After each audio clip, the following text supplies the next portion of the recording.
Thank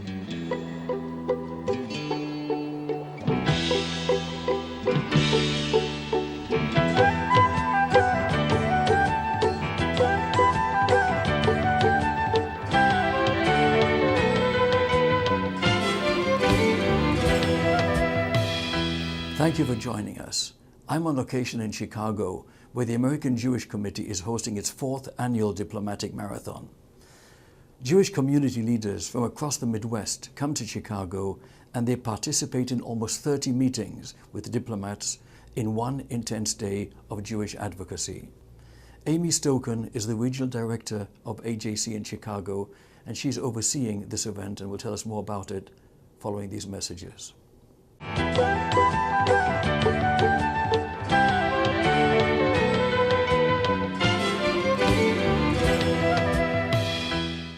With us now is Amy Stoken. It's a pleasure to have you back on the Shalom Show. Thank you so much for having me. So you have this exciting event taking place, and I'd like you to share with our audience what the mission of AJC actually is. AJC's mission is to enhance the security and safety of Israel and the Jewish people around the world, and also to advance the principles of democracy and human rights around the world. In essence, we are an organization purely devoted to global Jewish advocacy, and in fact, we've been referred to as the State Department of the Jewish people. Hardly could be a more important cause. Tell us of the history of the American Jewish Committee. AJC has actually been around since 1906. AJC was founded in the wake of pogroms in Eastern Europe, and the American Jewish Committee was actually the first organization founded by a minority to protect its own rights around the world. As I mentioned, we're an organization devoted to Jewish advocacy that has meant different things at different times. So over the course of those 100 or so years that AJC has been around, we've had different focuses. We have focused on Soviet Jewry. We have focused on civil rights. I think during World War II, AJC, along with many others, didn't rise to the occasion and didn't do enough. And I think right now we are in a defining moment for Israel, for the Jewish communities, and it's going to be incumbent upon us to rise to the occasion and address what's going on in the world right now. So, as I mentioned, we are just purely devoted to advocacy, and what that means is different at different times. You're right, of course, and thinking about the history of World War II and the silence of the Allies and others, basically collusion, I would say. What are the current priorities of AJC at this time in history? Before I address that, just to echo what you're saying, we do hear a lot of people saying that right now is comparable to the 1930s, and we're seeing little bits and pieces of it along the way, or we're seeing little small acts of anti-Semitism that are really painting a very scary picture overall. I think right now AJC's priorities are very well focused on what is going on in the world right now. Our number one priority is preventing Iran from acquiring a nuclear weapons capability. Our second priority is promoting Israel's stance in the world. And our third priority is combating global anti-Semitism. Global anti-Semitism, and it is actually more widespread today than just about ever. And now they call it anti-Zionism, but it's all one and the same. And the tendency of the world media and so many organizations to single Israel out for criticism is again a manifestation of anti-Semitism. What more is AJC doing to combat this on campuses and in communities worldwide? Let me say a couple things, because I do agree with what you're saying, and just to focus a bit on what we have seen in terms of the rise of anti-Semitism around the globe, and particularly in Europe. I think we've been seeing it over the past decade. As I mentioned, you see little things happening, rising up in certain countries here and there, but I think we've been seeing it over the last decade and come to a real head in the wake of the Israel-Hamas conflict. I think you see people who want to pin it on one particular issue. I've heard people say that it's because of the influx of extreme Muslims that are immigrating to European countries. I really don't think it's one particular thing. I think it's a few things that have brought us to where we are today. I do think extremist ideologies are on the rise. Some of it does have to do with extremist Islam. Some of it has to do with the fact that economies are in bad shape, and we know from history that when economies aren't doing well, we see the rise of both populist parties, nationalist parties that are intolerant of all minorities, including Jews. And I think we also know that Europe is steeped in history of anti-Semitism, and while some of it has probably always been there, I think that they're finding it's more palatable and it's more acceptable to express that anti-Semitism now, which brings me back to talking about the recent conflict between Israel and Hamas.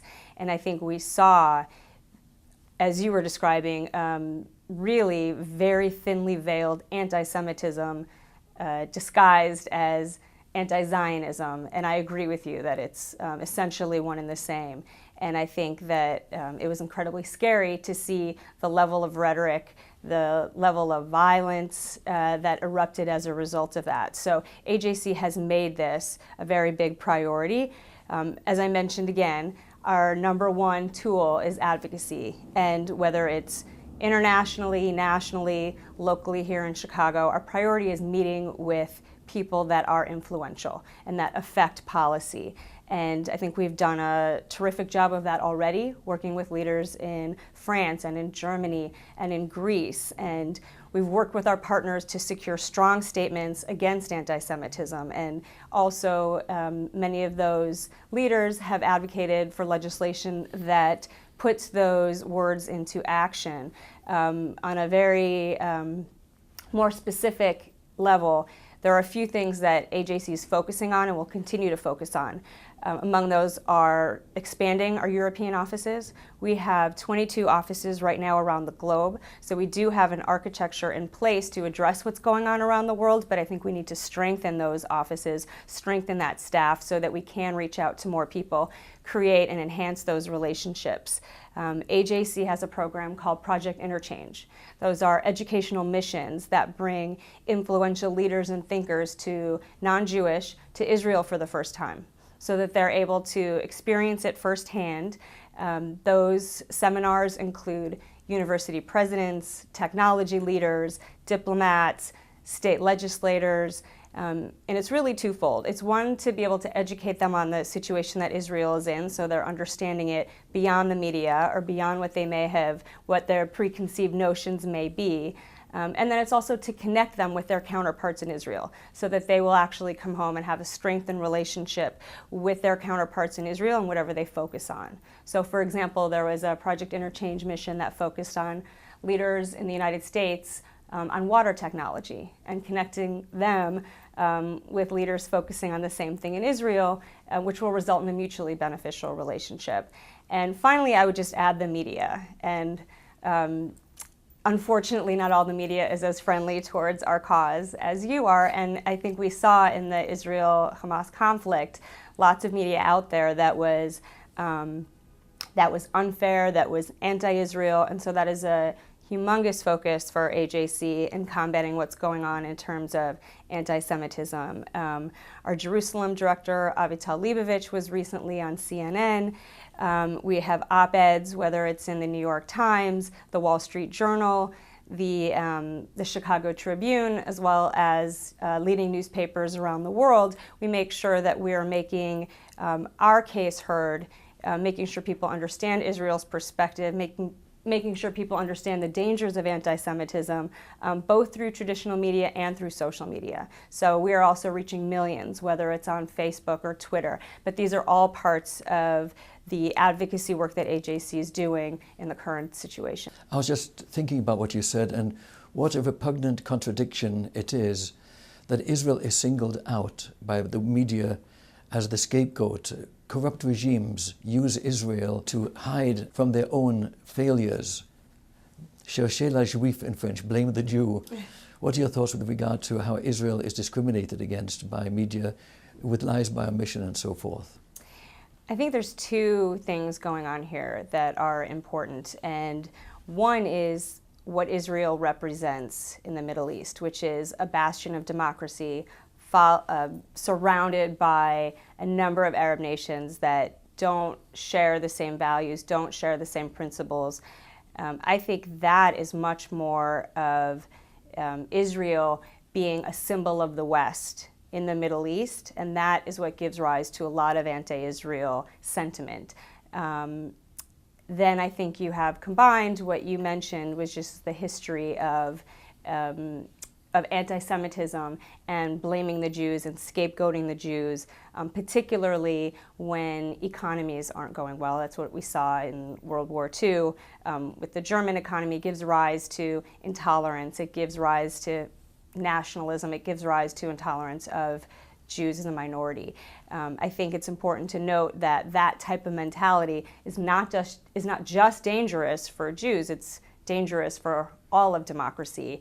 And we've made so much progress in Europe, and I think this is a really dangerous statement, not just for the Jews, but for the future of minorities in Europe. But I think we're seeing both of those elements come together, resulting in both increased anti-Israel rhetoric and increased anti-Semitism. So I do think we're in a very scary place right now, which is why AJC really does need to work around the clock, firing on all cylinders to reach as many people as we can to get the message across. And exactly what you're saying, how hard Israel has tried to make peace, all the wonderful things Israel is bringing to the world. I think it is incumbent upon not only the American Jewish Committee, but the entire Jewish population to be advocating and making sure as many people as they can reach really understand Israel's perspective. How can people join AJC and participate and do their share? Thank you for asking about opportunities in Chicago. We have many that go on annually. Our crowning jewel is our Midwest Diplomatic Marathon. What that is really echoing what New York is doing preceding the UN General Assembly, when leaders and activists in New York meet with over 70 different countries that are going to be participating in the UNGA and discuss issues of mutual concern and AJC's priority issues. We then, in turn, do that in Chicago. We have our Chicago board members as well as board members joining us from AJC offices all around the Midwest. And we meet with over 30 diplomats stationed in Chicago to bring our advocacy to an international level. And there we will meet with those diplomats over the course of a day and span the globe talking about the issues that we've been discussing here and giving the AJC perspective on those issues. The Diplomatic Marathon always kicks off with an opening event. This is a special event this year that is commemorating Ohi Day. And Ohi Day is a holiday celebrated by the Hellenic community where they are commemorating the Greeks saying no to the Axis powers at the beginning of World War II. And I think that it's a perfect example of the bridge building and the relationship developing that we're doing here in Chicago, the connection between the AJC and our counterpart, the Hellenic American Leadership Council, is a strong bond, and the Ohi Day program is a very good example of that. The rest of the time in Chicago, we are really doing advocacy work on the international front with the diplomats either stationed or visiting Chicago. We're working on the interfaith front with interfaith leaders that are here in Chicago and also on the interethnic front. AJC Chicago is actually in a unique position where we have more advocacy opportunities than we have members to do it. So we would love to have more people involved. I encourage everyone to visit us at www.ajc.org. We would love to work with you. We've got our work cut out for us, and it's really been a pleasure speaking with you, and I hope this is a relationship we can continue to develop as well. Thank you so much for the important work you're doing with AJC, and let's all hope for the very best for Israel and all people. Thank you so much. Thank you for having me. I'll be right back.